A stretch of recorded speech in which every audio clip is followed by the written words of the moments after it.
I'd like to introduce Gotham Tandon. He has Ellipsis Marketing. He is a board of director for the chamber. He's been a longtime member of the chamber, and he has helped the chamber with our some of our programs coming up and getting ready to be a little bit more out there in our social media campaign. So we're thrilled to have Gotham. I've learned a lot from him, and I hope that you learn a lot from him too. Take it away, Gotham. Good. So yeah, once again, thank you, Inga. Thank you, Dublin Chamber of Commerce, Hazel, City of Dublin, to organize this. And the goal here is to go over some of the concepts, the newer concepts, how they have, well, the old concepts and how they apply to the new world of digital advertising, mainly Google and Facebook. So this is a very packed presentation. So we'll try to see how much we can cover as quickly, but without losing the nitty-gritties. And please hold your questions for the end, and we will try to cover as much as we can. So yeah, so what will you learn? You obviously, guys, you probably all know what's Google ads and Facebook ads. Google and Facebook have done a lot of good job building a good brand. So pretty much everyone knows, but we're gonna, I'm gonna show you a different way to look at it, which is generally not talked about. And it goes back to the roots of marketing. And we have seen how that really changes the results. We're going to go into the details. What do you need to create high-performing campaigns? And I'm going to show you some real-life examples. So before we move forward, I want to make sure our presentation doesn't end up like this. I'm going to have it exciting. So keep your eyes and ears open. We'll have a surprise gift. We'll be running some quick polls in between the presentations just to make sure that you guys are up and it's engaging. And in the end, we'll draw a prize and we'll let you know whoever wins. So before we move, a little bit about Ellipsis Marketing. So we are a marketing firm, and here's Frank and myself. And our bot, we call it Bob the Broccoli. This is our email marketing system, email communication system. There are a few folks on this call who have received emails from Bob. So yeah, that's that. And we have a huge army of freelancers and contractors behind the scenes working with us. These are just a few of them. We started this company back in 2017 because and this is where I'm just going to read it out loud. We believe that most local marketing done today is very superfluous, it's unnecessary, it's ineffective. There are lots of tools out there. I often joke that there are probably more marketing tools and marketing technologies than there are businesses. And most of the marketing, the way that it's approached, unfortunately, is the scare technique that's used, right? Marketing people often portray themselves, especially today in the digital age, as if it's some rocket science. And we believe that it's not rocket science. We've done it. Frank has done it for 20 years. I've done it for 15 years. And we know it's not rocket science. And it shouldn't be out of reach for small businesses. So that's what our goal is, our mission is. So jumping in, so what are Google ads, what they really are, and when to use what? So this is, sorry about this slide. I couldn't shrink it. I can blow it up too much. Oh, let me see if I can. No, I can't do much here. Oh, I can. So when you look at Google, Google has a ton of ways to advertise, to promote you. There are millions of websites that Google links into through their AdSense product. Well, it's a billions of websites. First off, you obviously have Google search. Again, tons of ways to advertise on Google search itself, on their google.com, as a simple text, as a rich text. They have a whole new shopping module. If you're selling, clothes or jewelry or any retail product, when someone searches, they try to promote that completely separately, making it easier for consumers to buy. Then of course you have Google Local, the whole Google Maps. They have been playing around with Google Airlines. I don't know if you book tickets from there. It's an interesting experience, and it's a very different business model for travel agencies. They have hotels. They're competing with Airbnb and putting together a completely new interface to promote, all these Airbnbs out there. If you're an author, they have a completely different platform for selling books, competing against Amazon, and people really don't know about this because obviously Amazon is very big. So Google is trying to compete against them kind of very quietly, and it's pretty affordable, pretty cheap to sell your books right now on Google Books. They have a huge partnership program of billions of websites through which they can reach out to, even through search partners. So google.com is not the only search engine. There are at least 15 other major search engines in other countries that Google is connected to. So when you search there, it's really Google running behind the scenes. They have display network, native ads, and so forth. I'm not sure how many of you know Google makes $140 billion a year on advertising. So that's a huge amount of money. And if you look at Facebook, Facebook really has only one platform, one place to sell ads to. That's facebook.com and the Facebook app. And not that many, ways, but still it's very, very powerful to the point that if you look at it, see how many different ways Google has for advertising versus Facebook. But even then, Facebook did like $80 billion of advertising revenue last year. So there's obviously a lot of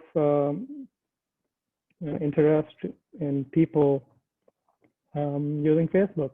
And I can see, like some of you mentioned today on this call also, like you wanted to learn more about Facebook. So these are the two things. I'm showing this because people often don't realize how powerful Google is and what all other options Facebook also has. Let's dig a little bit deeper. So what is really Google doing?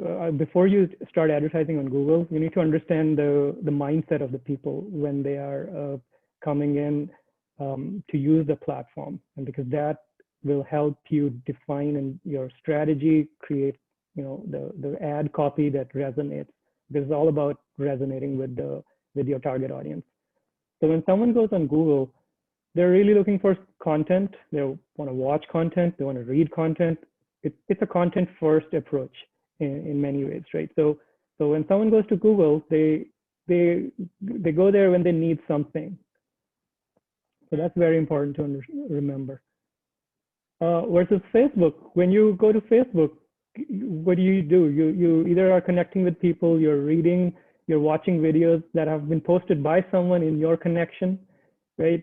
So it's always about someone. So Facebook, since the beginning, has had the people first approach, right? They're all about people and connecting people. So that's a very big difference. If you are on Google, when you search there, you're not searching for your friend, or you're not looking at, even when you go to Google News, you're reading news, you're not really looking at what someone posted or what someone talking about, something. And in Facebook, it's always about that. So people go to Facebook when they need someone. That's the interesting kind of psychology behind it. So once again, what need Google and Facebook fulfill? Google is about something and Facebook is about someone. So keep that in mind when you start thinking about advertising on these two platforms. This is very important because people often don't think of it this way. They start with advertising as a generic bucket. And when I say advertising, it's really about the ad copy. When you create an ad copy, or you tend to forget what place it's going to be shown because that matters. That matters because your target consumers they have a different mindset when they're looking at those ads. So that's why a billboard ad has to be different from a radio ad, has to be different from a, the essence will be the same, but the content needs to be different. So how to run ads successfully? So the first thing that you should remember is candidly defining your target audience. This is something people forget, especially I've gone to many, similar webinars and seminars and workshops where marketers talk about, Google ads and Facebook ads. They tend to go into the details and nitty-gritties of how to use those platforms.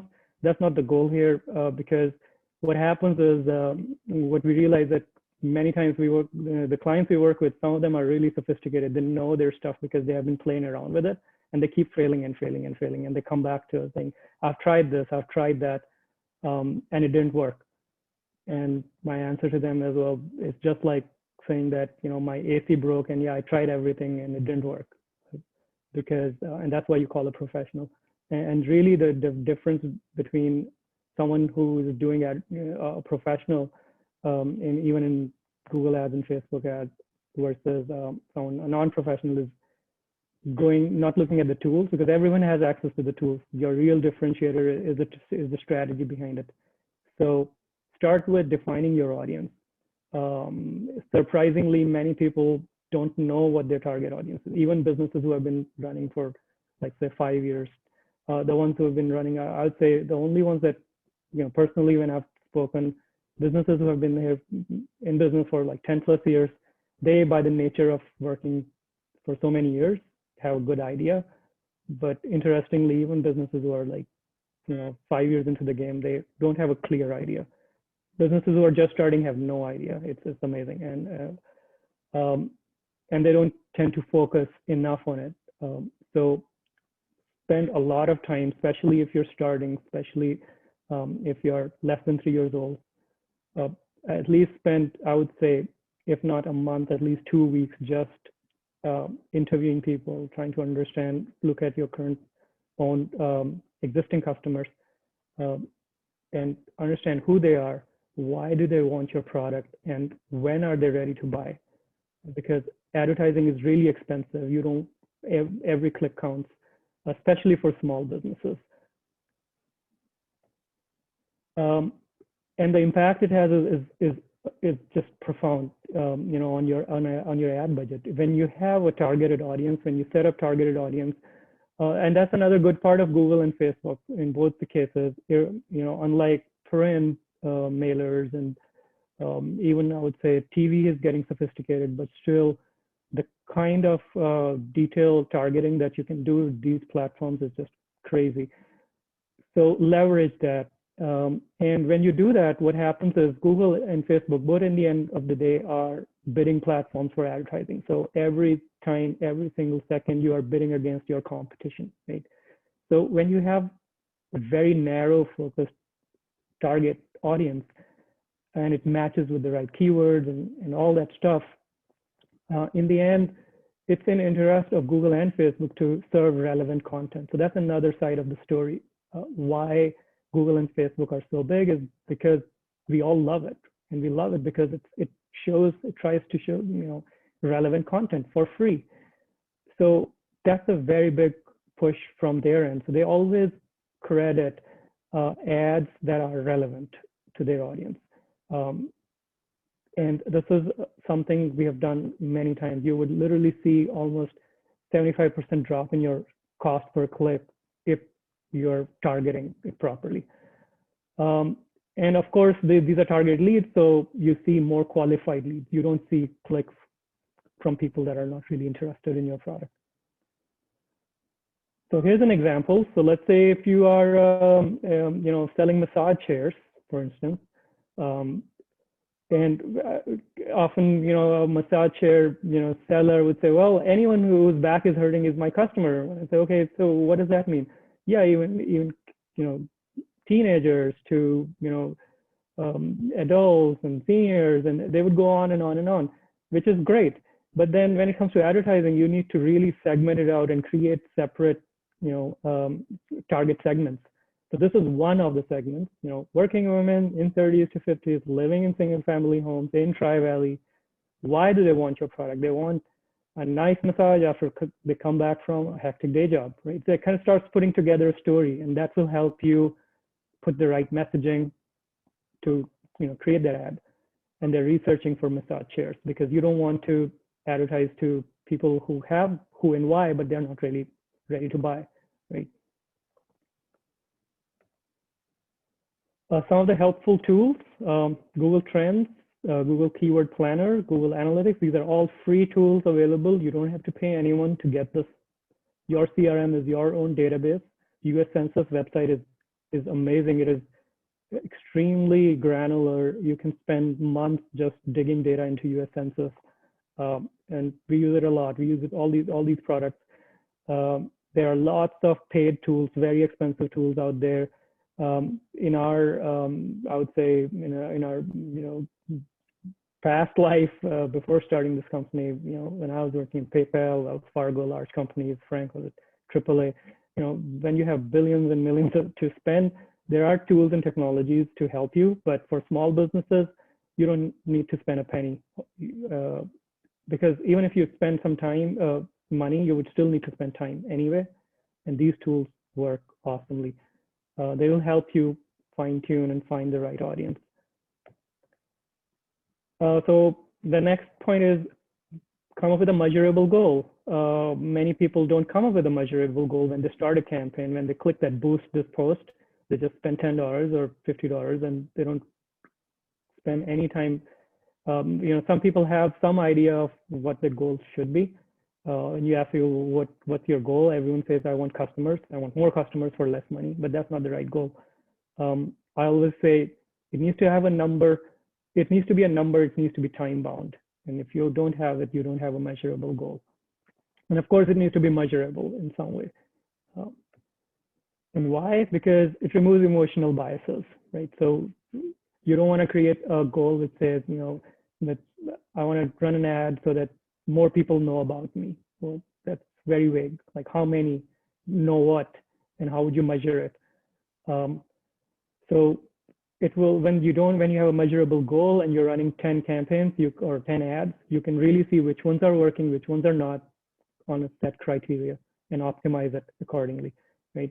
And that helps you reduce ad cost. And it may sound unbelievable that how come 50%? Well, so there's a very famous saying, right, that half of my marketing is working, I don't know which half, right? So that's really this, right? If you are not measuring, then chances are that half of your ads are basically not delivering and you don't even know. So example, measurable goal, coming back to the massage chair example. So let's say I want to sell 10, or I want to get 10 massage chair quotes per month. That's another big difference between marketing and sales. Marketing is all about reaching out to people and promoting your business, not really selling. Selling is the part of sales. Of course, they are tied together, and I'll show you how. But that's another thing. People often set marketing goals as if thinking about sales, and that leads to setting up wrong campaigns or incorrectly, setting up wrong expectations. So when it's about marketing, just focus on the marketing goals and see how that they will translate into sales. Again, some helpful tools. SBA website is very good. They have very good information about how to create, right goals for small businesses. There are lots of tutorials on the American Marketing Association. They do lots of webinars. I strongly suggest if you love marketing, go join it. It's free. They have paid memberships also, but yeah, free is good enough, and they share a lot of useful information. There are a lot of industry-specific websites. If you're into plumbing or like fitness, these industry-specific websites, or chiropractics, they have their own forums, and most of them you can join for free, and a lot of good information about how you should set the right goals. Third is deciding realistic budget. Another one, don't be like the rooster that this is all I got, I need 10 leads. That's not how marketing works. What you need to look at is what's your customer lifetime value, right? How much are you willing to pay? And another thing is what's your lead lifetime value? Once the lead is generated, people just don't buy right away, right? There's a time and you need to keep reaching out to them, and there's a cost to it. You need to really understand those costs. You need to understand what your competitors are paying to get that market share from you. And that decides what is the realistic budget, and that will decide what is the realistic goal. So you start with a goal, which is generally unrealistic. Then you put a budget on it, and then you adjust both these things together to see, okay, this is what sounds as fair. This is going to be a winning campaign, right? So it helps setting the right expectations, avoid surprises. So this is a big one because often people will start, campaigns even after they have done their target audience right. They have all the ad copy and everything, but and they have their goals set correctly, but they are not using the realistic budget. They either end up spending too much money because they're super excited, and after 2 months they realize, well, that was not worth it. I ended up basically spending more money getting customers. I was literally like feeling like I'm buying the customers in some way, right? Or they spend so little that it doesn't work, even though everything was right. So they go to their sales coach, their marketing coach, and they will, everything was right. Why didn't it work? Right? Because you didn't put the right budget.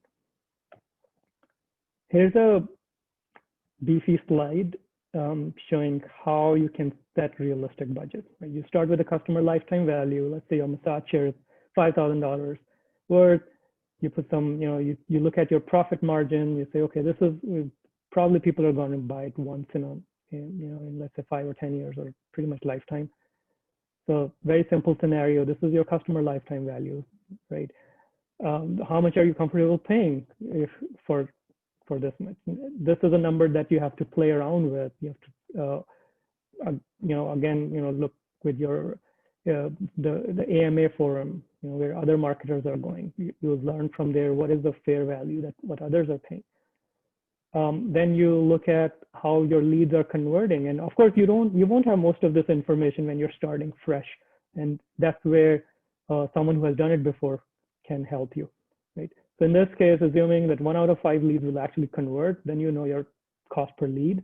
Then you need to look at your competition, because you cannot just look at 15 and say, okay, this is my lead cost. What if your competition is paying less? That is great, because then you can easily outbid them. What if your competition is paying more?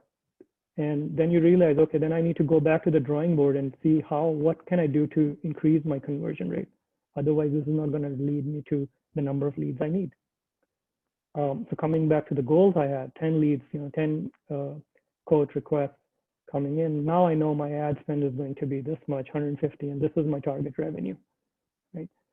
So you need to do this math, and it won't be perfect. It's a living thing, keeps updating it, but you need to come back to it every month at least when you're running ads.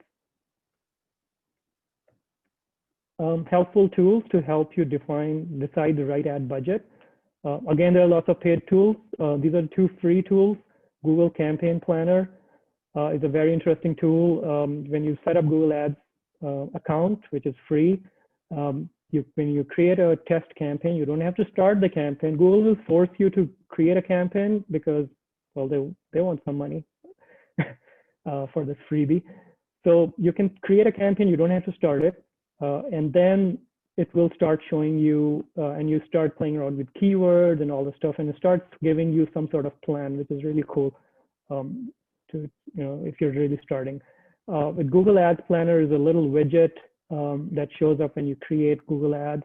And it will also, depending on when you start picking the narrowing down on your audience, it will start telling you how many leads you can possibly generate for that much amount of budget.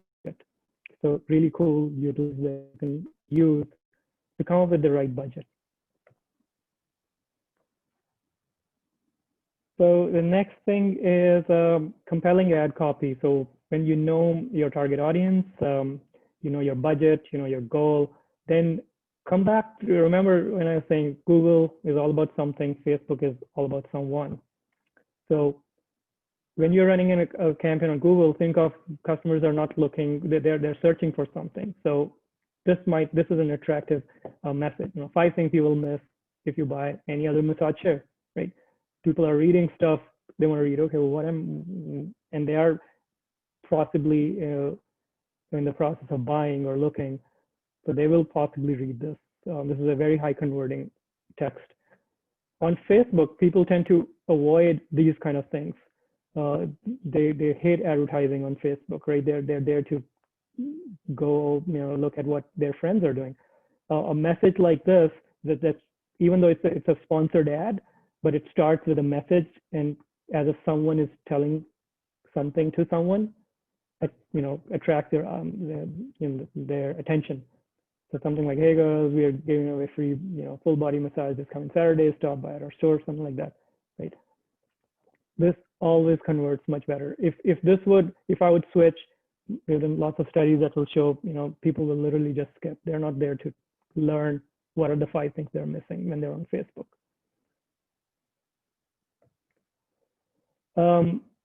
If you are into ad copy, these are some of my favorite books. I would say there are no good tools out there to create compelling ad copies. One thing that I'm missing here, obviously, is hire a good copywriter. You will be, I don't have any words for it. It is so important. People feel that they know their product. And I've had firsthand experience working with many copywriters. We work with copywriters all the time. I don't write my own copy because, it's just like I don't cut my own hair, right? So it's exactly like that. A copywriter has a different, they look at, they bring in a third person, context, and especially the experience. There's a lot of psychology that goes into copywriting. But if you're not willing to do that, at least go spend some time reading. These are free books. They're available in the library. And so these are 2 books. And then you have the Google Page Quality Score. Google itself publishes a ton of information helping you, people write good copy and good, website content and all that stuff. So spend time. This will probably take you 3 months at least. You may still not get it, but you'll be better. But still, if you're serious about it, then go with a copywriter, hands down. I wouldn't waste a single minute.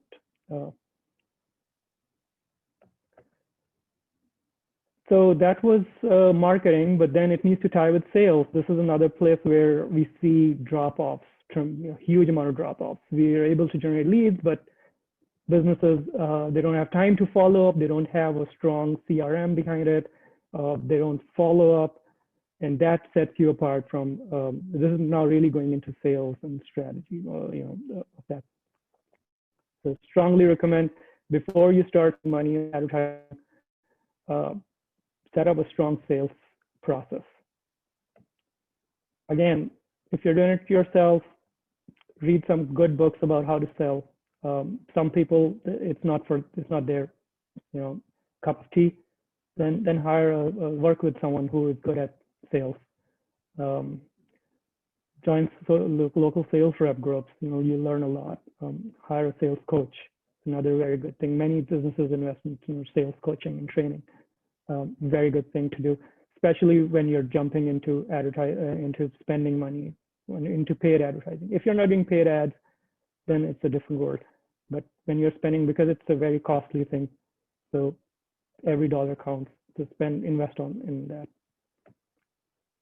6th and the last point, relentlessly fine tune. Be stubborn on vision, flexible on details. That's a Jeff Bezos quote. So again, stubborn on vision, your goal and your budget and your target audience. You know them very well. You shouldn't play around with that once you have locked it down. But you would be playing around with your ad copy, with the results, and people think that once you have run it, it will just start, or leads will start raining, but that's not how it works. you need to keep updating it all the time. So update your ad groups, test different ad copies, do A/B testing. There's a ton of stuff. I know I'm throwing a lot of words here, a lot of work, but there is a lot of work involved in doing things right. Try different ad placements, even when you've been, you may know, you will be surprised by what resonates with people in different times. So keep playing around with that. And last, very important point, get feedback from your sales team. It needs to tie with your sales. You may be doing all the things right, but then your sales team is going to tell you, hey, we're seeing this kind of, when we make a phone call to follow up with these leads, this is what we are hearing. That needs to go back into your, maybe you need to change your targeting, maybe you need to change your messaging and so forth. So your sales team, is very, very important. Helpful tools, Google Analytics, Facebook breakdown reports. When you go in Facebook reports in your campaigns, there's a little button called breakdown. Click on it, and then you should really see where your ads are running, how are people resonating. Set up Facebook pixel, and then you will be able to see the results in Google Analytics. Very important because you want to see how people are, reacting when they reach your landing page, how long they're staying, where they're going after that, and all that. So recap, candidly define your target audience, measurable goal, realistic budget, compelling ad copy, strong sales strategy, fine tuning. So where does the chamber come into the picture in all this? So one very interesting thing that we have seen ourselves, this is something that you would see everywhere, many sources. Customers are 80% more likely to buy from a chamber member. So, and I'll show how this ties into advertising. Because when you are a chamber member and you are promoting that you are a chamber member, then customers take a note of it. They think about, oh, it looks like they belong to a chamber, because chamber just really brings that community feel, right? Your local community feel. And it's great for you also as a business owner, because not only you will get better conversions, chamber often has, member-to-member deals. You might be able to get a better, for example, photographs or again, ad copy, or just the operational side, like the telephone and all that stuff at much cheaper cost. That obviously ties into your total budget. And then it's a very tight-knit community. So very important, you can learn a lot from other members. Here's a very simple example of what the massage chair example, how you could literally see 70% improvement by just joining the chamber. And this is a hypothetical, but even the real ones, even our own study, our own campaigns, it's very similar results. So here, it's a very simple example, $15 per lead, 1 in 5 leads convert. So we know this, so there's a term in marketing, return on ad spend, right, ROAS, which is like how many dollars did you get out of every dollar you spend on advertising. This is for the non-member. Now, if you were a member, let's say on a $300 yearly, you're spending $25 a month. What people don't do is they become a member and then they don't promote it. They don't use the logo, they don't do anything about it. And then they say membership is not working. But guess what? If you had that, people do acknowledge, they register that. And because 80% of them are going to be more likely to buy, guess what? Instead of 1 out of 5 leads, you're going to see 2 out of 5 leads. So that's going to literally double your revenue. So very important, leverage the chamber logo everywhere. It's one of the most, I would say, cheapest, logo that you can slap on your website and everywhere. Any industry, logos or everything else is much more expensive.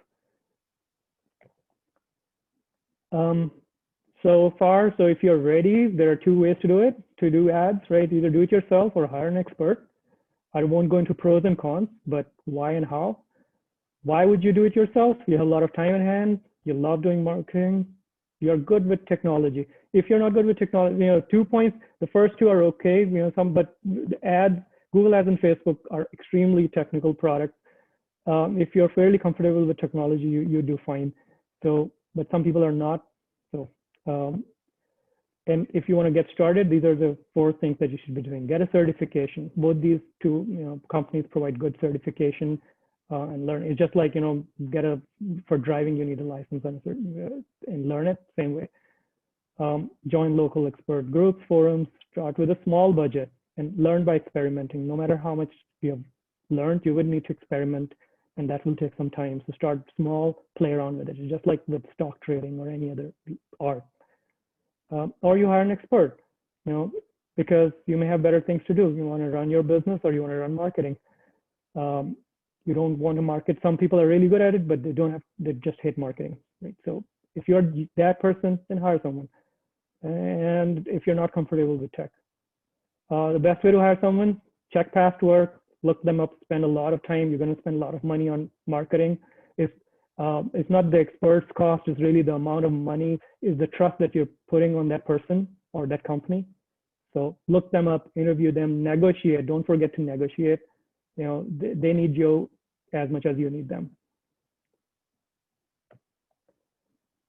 So an expert can help you with all those 6 things, defining that audience, setting up measurable goals, realistic budget, compelling ad copy, helping you with sales. If they're doing their job, and if they're good, they will not, wash their hands and say, well, we generated leads, we are done. They will truly partner with you, see, okay, what's going on? Why are these leads not converting? And they will relentlessly fine tune. Alrighty, 2 quick real life examples I'm going to show. And I know we're about on time, literally. So this is a jewelry shop in Fremont, setting up the right audience, right? So just not selling products, or, I sell jewelry, so everyone needs it. Again, pick a target audience, married men or women in their 50s, wearing 25-mile radius, looking for custom jewelry. Now we have a target segment. We know what their buying capacity is. All we want is 50 appointments for high-end jewelry, right? Then do the study, realize, okay, this is what my goal is. I want to sell 500,000 of this, because typically a high-end jewelry will cost $10,000 or more, and a realistic budget on it. And then come up with a compelling ad copy. These guys are not going to buy if they don't know you, right? So you need to come up with real life customer stories, and you boost posts, and then target audience. And similarly, in case of Google ads, it's another example of a veterinary hospital, a local hospital in Castro Valley, right? Setting up the right target audience. Know your customers, dog and cat owners in this radius. What are they really looking for? Not just that the dog is sick, come up with exactly what they're looking for. Like they need a vaccination, it's an emergency service. How many appointments, again, what's the cost per lead? Come up with a better ad copy, look at your competition, what are they doing? And then come up with a, because people are shopping around when it comes to, pet products. Okay, so for those who want to stay on and ask questions, I'm good to go. My two questions I have, Gotham, is where do you find out that Google certification? And then I've heard of this thing called ClickFunnels. Is that a good thing to tie into your website for to help with your sales leads and closing going to that next place of closing the loop? Sure. Yeah, so Google certification, just search Google certification. There's a Google, I'll send a link, maybe that's a good one to add as part of the presentation. And Facebook, it's called Facebook Blueprints, and Google is called just Google certification. It's an online course, you can just go over it, and then you do need to take a test, you need to pay for the test, and then you get a certification, which is valid for, I think, 1 year. And then you need to keep renewing it. And same holds for Facebook. ClickFunnel is a good tool. gets your job done. I would say there are lots of other tools. If you already have a website, let's say on WordPress, then you don't really necessarily need it. It's really a quick tool because it helps you drag and drop and create your funnel, and you can do all that stuff yourself. What I like about it is it does things really quickly. What I don't like is it's not super sophisticated. So you still need to go back to Google Analytics to really dig deeper and see what's working. So yeah, if you're at an early stage, play around with it. It's a good tool to start, but it won't take you too far.